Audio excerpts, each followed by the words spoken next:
ही आपल्या गावची शाळा आहे आणि हे शाळेचं टॉयलेट आहे. किती स्वच्छ आहे बघा, है ना. पाण्याची टाकी पण आहे वरती आणि एकदम स्वच्छ क्लीन आहे. ही प्रायमरी स्कूल आहे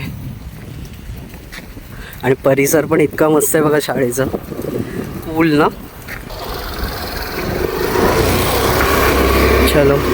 आणि तिकडे आपलं रामेश्वरचं देऊळ आहे. ही गावखडी नंबर 1.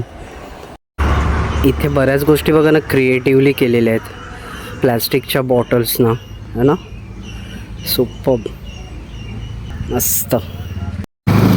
आणखीन एक गोष्ट तुम्हाला दाखवण्यासारखी आहे की नाही आहे माहीत नाही, पण इथे हे जे कचऱ्याचे डबे दिसत आहेत ना, ब्ल्यू आणि ग्रीन, तर हे आहे ग्रामपंचायतकडून हे सगळ्यांच्या घरात हे वाटले गेलेले आहेत. एक ओला कचरा आणि सुका कचऱ्यासाठी अशा प्रकारचे 2 वाटले गेलेले आहेत प्रत्येक घरामध्ये.